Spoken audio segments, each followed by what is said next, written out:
Tu contemples une vie qui semble déjà derrière toi. Je ne le dis pas pour te faire peur. Je le dis parce que c'est la réalité et que, quelque part au fond, tu le ressens depuis longtemps. Ce drôle de vide qui t'envahit parfois le soir quand le silence s'installe, ou le matin avant que le tumulte reprenne. Cette sensation que les jours se fondent les uns dans les autres. Que tu avances, d'accord, mais vers quoi précisément?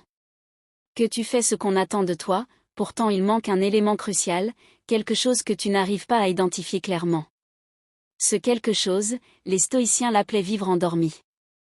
Traverser ses journées dans un brouillard doux et familier, répondre aux événements au lieu de les diriger, laisser le temps s'écouler en se promettant qu'on agira plus tard. Sauf qu'il n'y a pas de « plus tard ». Il n'y a que cet instant précis, et il est en train de s'échapper pendant que tu lis ces lignes. 2026 s'ouvre devant toi, une nouvelle année.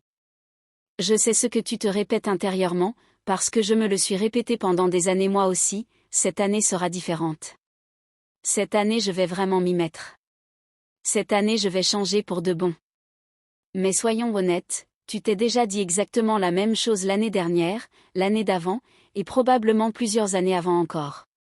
À chaque fois l'élan s'est dissipé, les anciennes habitudes ont repris le dessus, le quotidien a regagné du terrain. Ce n'est pas entièrement de ta faute. Personne ne t'a réellement enseigné comment briser ce schéma. On t'a donné des objectifs, des méthodes, des plans en étapes, mais on ne t'a jamais transmis l'essentiel, une manière de regarder le monde capable de tenir quand tout s'écroule autour de toi. C'est exactement ce que je veux te transmettre aujourd'hui. Pas des astuces rapides, pas des conseils motivants. 10 vérités brutes, découvertes il y a 2000 ans par des hommes qui ont traversé des guerres, des épidémies, des trahisons, des exils, et qui les ont payés de leur sueur, parfois de leur vie. Des vérités qui restent efficaces aujourd'hui parce que la nature humaine n'a pas bougé d'un pouce. Si tu restes jusqu'à la fin, tu ne verras plus cette année de la même façon. Peut-être même que tu ne verras plus ton existence entière sous le même angle. Et je te préviens tout de suite, certaines de ces vérités vont te secouer. Elles vont te mettre mal à l'aise, et c'est voulu. Parce que le confort n'a jamais fait évoluer personne. Seul le frottement contre ce qui dérange produit du changement. Tu te dis peut-être, encore une vidéo de développement perso, encore des phrases que j'ai déjà entendues, encore du vent qui ne change rien. Je te comprends parfaitement. J'ai moi-même avalé des centaines d'heures de contenu qui m'ont laissé exactement au point de départ. Mais ce que je vais te livrer ici est différent. Pas parce que je suis particulier, mais parce que ces idées ont survécu à 20 siècles d'histoire humaine. Elles ont été éprouvées par des empereurs et des esclaves, des riches et des pauvres, en temps de paix comme au cœur des tempêtes. Si elles sont encore vivantes, c'est qu'elles fonctionnent. On y va. La première vérité, tu te bats contre des fantômes. Hier soir ou ce matin, une angoisse t'a serré la gorge. Ton emploi, une relation, ta santé, tes finances, ton avenir, quelque chose t'a traversé l'esprit et t'a fait mal.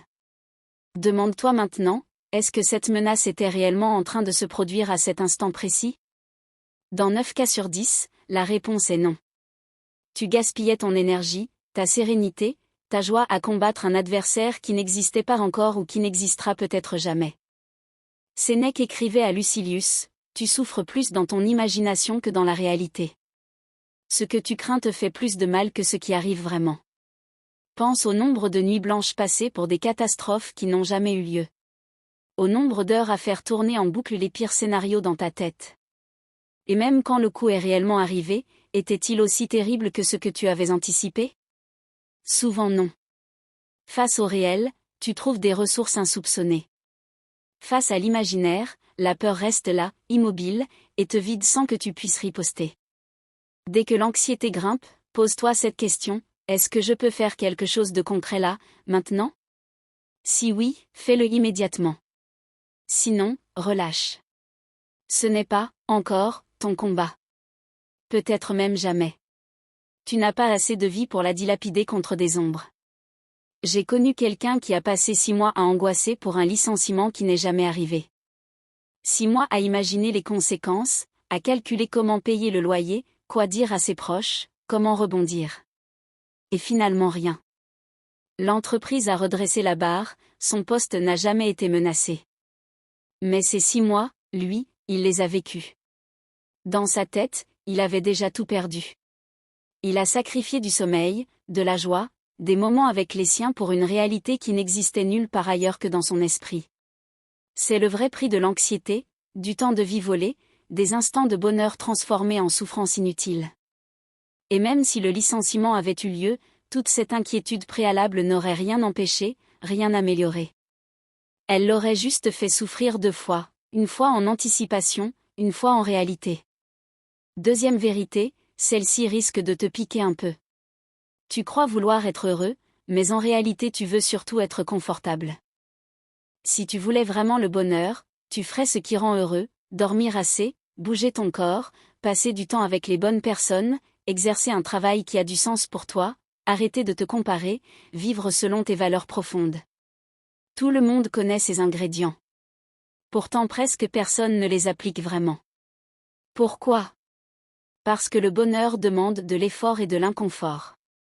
Le confort, lui, est immédiat et gratuit, canapé, écran, notifications, nourriture facile, scroll sans fin, tout ce qui engourdit sans nourrir. Musonius Rufus répétait à ses élèves que céder à la facilité renforce les chaînes intérieures, tandis que choisir le difficile nous rapproche de la liberté. La vraie satisfaction arrive après l'effort, pas à la place de l'effort. Tu connais cette paix profonde qui s'installe quand tu as terminé quelque chose de vraiment dur, un entraînement intense, une discussion difficile, un projet enfin bouclé. C'est ça le bonheur, pas l'absence d'obstacles, mais le fait de l'avoir traversé. Arrête de courir après le confort. Cherche la satisfaction. Elle ne se trouve pas au même endroit. Et voici ce que j'ai mis longtemps à comprendre, le confort n'est pas neutre. Chaque fois que tu choisis la facilité alors que tu pourrais choisir le difficile, tu envoies un signal clair à ton cerveau, je ne supporte pas l'inconfort. Et ton cerveau t'obéit. Il abaisse ton seuil de tolérance. Il te rend plus fragile. C'est pour ça que ceux qui fuient systématiquement la difficulté finissent par trouver insupportable ce qui est anodin pour d'autres. À l'inverse, chaque fois que tu choisis le difficile, tu envoies le message inverse, ton cerveau monte la jauge. C'est un vrai muscle, il se renforce à l'usage, il s'atrophie sans pratique. Troisième vérité, encore plus dérangeante, les gens qui t'entourent, même ceux qui t'aiment, contribuent à te maintenir exactement là où tu es. Pas les personnes toxiques, celles-là sont faciles à repérer. Je parle de ton cercle bienveillant, de ceux qui veulent sincèrement ton bien. Leur version de ton bien, c'est que tu restes prévisible, que tu ne changes pas trop vite, que tu ne prennes pas de risques qui les dépassent. Dès que tu commences à évoluer, des petites phrases apparaissent. Tu as changé, attention quand même, tu es sûr de toi. Des inquiétudes habillées en conseils. Et ça fonctionne, parce que nous avons tous besoin d'appartenir, tous peur d'être exclus de notre tribu. Alors on se rapetisse, on arrondit les angles, on redevient la version qu'ils connaissent. Épictète, qui avait été littéralement esclave, disait que la vraie servitude est celle de l'opinion des autres parce que personne ne t'y oblige, tu t'y enchaînes tout seul. Regarde ta vie en face, combien de décisions as-tu prises ou abandonnées à cause de ce que les autres allaient penser ? Combien de rêves as-tu rangés au placard parce qu'on t'a dit que c'était irréaliste ? Tu vas devoir trancher, soit tu vis pour l'approbation extérieure, soit tu vis pour toi. Les deux chemins s'excluent mutuellement.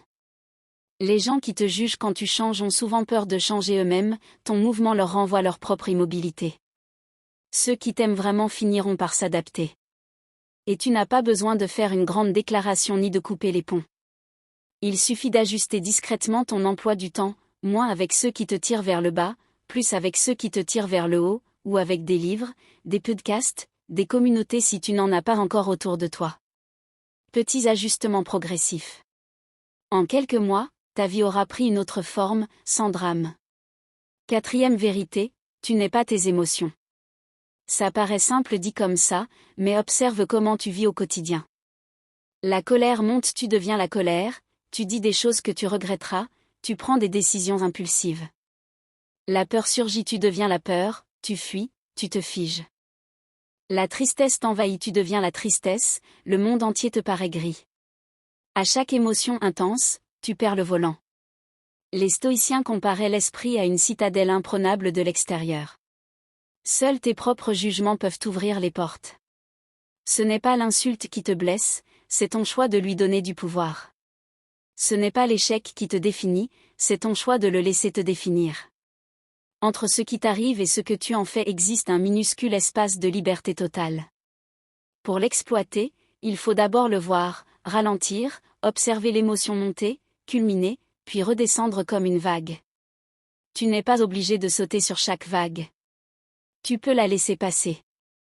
Entraîne-toi, quand quelque chose te secoue, respire, compte jusqu'à 3, demande-toi quelle réponse tu veux donner, pas celle qui vient instinctivement, mais celle que tu choisis consciemment. C'est là que commence la vraie liberté. 5e vérité, tu vis comme si tu avais 1000 ans devant toi. C'est le mensonge le plus répandu de notre époque. On repousse, on procrastine, on se dit qu'on aura le temps plus tard, jusqu'au jour où on se retourne et 10 ou 20 ans ont disparu. Marc Aurèle, dans ses notes privées, listait les grands noms de son temps empereurs, généraux, philosophes et constatait qu'ils étaient déjà presque oubliés. Ce n'est pas triste, c'est libérateur, les détails qui te semblent si cruciaux aujourd'hui, cette dispute, cet avis, cette promotion, s'effaceront très vite. Ce qui demeure, les moments où tu étais vraiment présent, les liens authentiques, les choix alignés avec qui tu es. En 2026, traite ton temps comme une ressource rare. Pas en devenant obsédé par la productivité, mais en arrêtant de le gaspiller. Chaque heure donnée à une chose est une heure retirée à une autre. Pendant une semaine, note vraiment où va ton temps, heure par heure, sans te juger. À la fin, regarde le bilan et pose-toi la question, si c'était ma dernière semaine sur Terre, est-ce ainsi que je l'aurais passé ? La plupart des gens qui font cet exercice ressentent un choc salutaire. Ils découvrent que des heures entières s'évaporent dans des activités non choisies. Une fois que tu vois clair, tu peux rediriger progressivement, un peu moins de ceci, un peu plus de cela. 6e vérité, ce qui te bloque est exactement ce dont tu as besoin. Prends un vrai moment difficile de ton passé, une perte, un échec cuisant, une trahison. Avec le recul, est-ce qu'il en est sorti quelque chose de bon ? Une leçon, une force, une maturité que tu n'aurais jamais acquise autrement ? Presque toujours oui. Pas parce que tout arrive pour une raison, mais parce que l'être humain a cette capacité incroyable de transformer la douleur en croissance. L'obstacle n'est pas un accident sur la route, il est la route elle-même. Cléante, successeur de Zénon, a pompé de l'eau pendant des années pour survivre un travail épuisant et humiliant, et c'est précisément là qu'il a forgé sa discipline intérieure. En 2026, les épreuves viendront. À chaque fois tu auras le choix, voir le problème comme une injustice cosmique ou comme du matériau pour te construire. Ceux qui n'ont jamais vraiment souffert restent souvent fragiles. Ceux qui ont traversé les tempêtes développent une solidité que rien ne peut enlever. Si tu traverses une période dure en ce moment, entends ceci, ce que tu vis est en train de te forger, pas de te briser, à condition que tu le regardes comme un enseignement et non comme une punition. 7e vérité, tu n'as pas besoin de plus, tu as besoin de moins. Notre culture nous pousse à accumuler, plus d'argent, plus de possessions, plus de followers, plus d'expérience. Mais chaque ajout apporte aussi du poids, de l'entretien, de l'anxiété, de la distraction. Plus tu possèdes, plus tu es possédé. Hiéroclès l'enseignait, la vraie richesse, c'est avoir besoin de peu. Moins tu dépends, plus tu es libre. Au lieu de te demander ce que tu pourrais ajouter, demande-toi ce que tu pourrais enlever. Quels engagements te pèsent sans t'apporter de joie ? Quels objets encombrent sans enrichir ? Quelles relations drainent sans nourrir ? Essaie un exercice simple, prends une seule pièce de ton logement et passe en revue chaque objet. Est-ce que ça m'apporte vraiment de la valeur ou est-ce que ça occupe juste de l'espace par habitude ? Tu seras surpris du nombre de choses qui sont là par inertie. Libère cet espace. La légèreté physique entraîne souvent une légèreté mentale. En 2026, deviens un minimaliste par choix conscient, garde ce qui compte, laisse partir le reste. 8e vérité, la plus grande partie de ce que tu crois sur toi-même est fausse. Tu portes une histoire sur toi. Je suis timide, je ne suis pas fait pour ça, j'abandonne toujours, je n'ai jamais été comme ça. Cette histoire s'est construite sur quelques expériences anciennes, souvent mal interprétées, et maintenant tu vis pour la valider. Tu évites ce qui pourrait la contredire, tu retiens seulement ce qui va dans son sens. Marc Aurèle écrivait, efface les jugements et tu effaceras la blessure.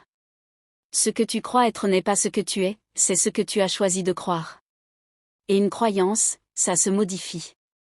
Tu n'es pas figé. Tu te recrées à chaque instant. Si l'histoire actuelle ne te plaît pas, écris en une nouvelle. Une femme s'est vue comme, pas sportive, pendant 30 ans à cause d'un souvenir d'enfance. Un jour elle a commencé à marcher, puis à randonner, puis à courir de longues distances. Aujourd'hui elle se définit comme sportive. Rien n'avait changé dans son corps entre les deux versions, seule l'histoire avait changé. 9e vérité, ce qui te fait vraiment souffrir, c'est de vouloir que les choses soient autres qu'elles ne sont. Repense à ta dernière grande souffrance intérieure, pas une douleur physique, mais ce serment, cette révolte, ce n'est pas juste. Derrière, il y avait toujours un écart entre ce qui est et ce que tu voudrais. Épictète disait, ne demande pas que les événements arrivent comme tu le souhaites, souhaite qu'ils arrivent comme ils arrivent, et tu seras heureux. Ce n'est pas de la résignation passive. C'est arrêter de gaspiller ton énergie à combattre ce qui est déjà fait. Le passé ne bougera pas. Le présent est ce qu'il est. La seule chose que tu contrôles, c'est ce que tu fais maintenant avec ce qui est là. Accepte la réalité telle qu'elle est, pas telle que tu la voudrais. Ensuite pose la question, ok, c'est comme ça. Et maintenant, qu'est-ce que je fais? Cette simple bascule transforme tout. 10e et dernière vérité, tout ce que je viens de te dire ne sert strictement à rien si tu n'agis pas. Tu peux trouver ça intéressant, hocher la tête, te sentir motivé, et demain oublier. C'est ainsi que fonctionne le cerveau. Les stoïciens méprisaient les philosophes de salon, qui accumulent les citations sans jamais les vivre. Sénèque était clair, que m'importe que tu connaisses la maxime si tu ne l'appliques pas. Comprendre n'est pas faire. Savoir n'est pas être. Le vrai changement commence quand tu fermes ce texte et que tu fais une chose une seule différemment, aujourd'hui, dans l'heure qui vient. Pas demain, pas quand tu seras prêt. Peut-être affronter un inconfort que tu repousses depuis trop longtemps. Peut-être trier tes engagements, tes relations, tes affaires. Peut-être juste prendre 10 minutes pour écrire ce que tu veux vraiment pour cette année. Toi seul sais ce que ce sera. Dans exactement 12 mois, tu repenseras à cet instant. Et tu te diras soit, j'aurais dû commencer là, soit, c'est là que tout a basculé. Il n'y a pas d'autre option. Le temps avance quoi qu'il arrive. La seule variable, c'est qui tu seras devenu d'ici décembre 2026. Les stoïciens terminaient leur journée par une question simple et tranchante, ai-je vécu aujourd'hui comme un homme libre? Pas libre de toute contrainte extérieure, mais libre intérieurement sans laisser la peur, le regard des autres ou la facilité décider à ma place. Si tu peux répondre « oui » à cette question un peu plus souvent qu'avant, alors l'année aura valu la peine. Tout le reste n'est que bruit. À bientôt.